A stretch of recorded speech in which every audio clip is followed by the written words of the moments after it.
Hello, beautifuls. Today's conversation stems from a conversation I had last night with an associate who hopefully is a new friend from India.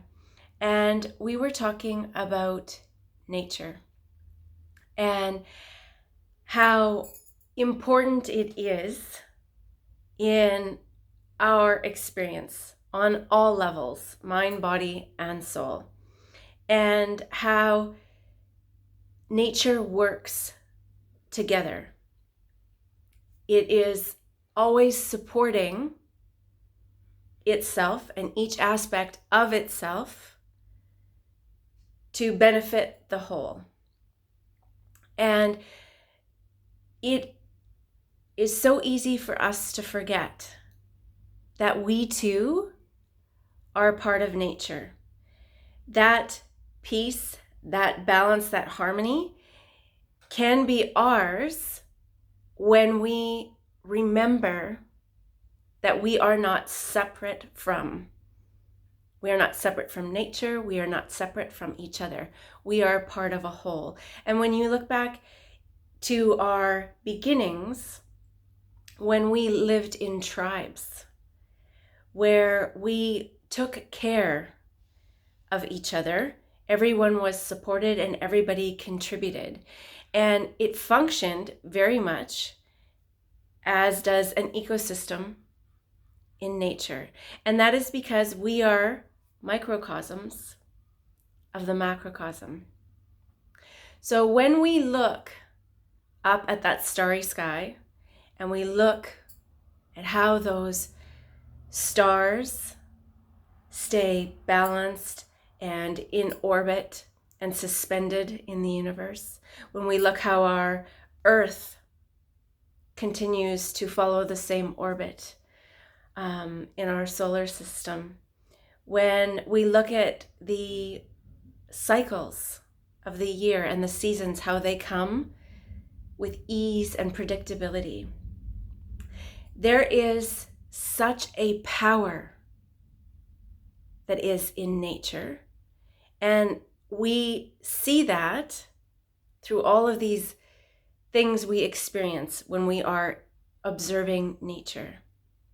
However, because we are part of nature, we are an aspect of nature, that power is accessible to us. Those universal energies that keep the earth in orbit, that keep the stars shining and our sun and moon illuminated, that power is in each and every one of us.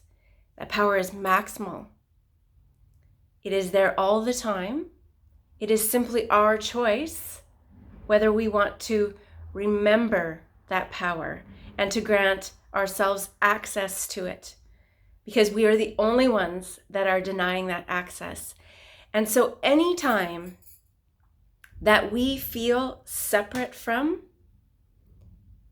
be that from nature or from others, if we feel less than or more than, we are stripping ourselves of that power or access to that power.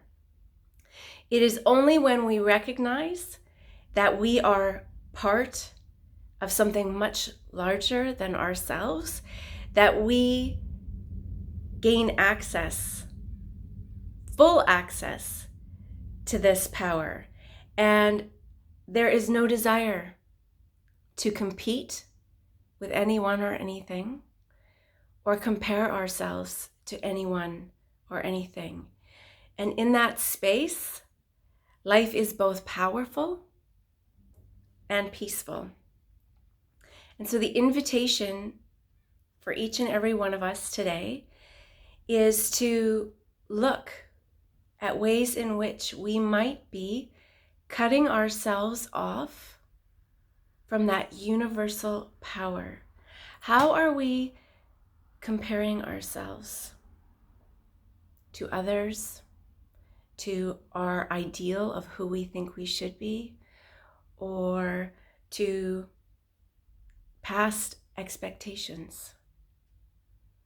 How are we competing with others? And in this way, this will help us open up to the idea that we alone are enough. Because when we recognize who we truly are, we understand that we are not alone. Thank you so much for sharing this perspective with me today. And until we speak again, please be well.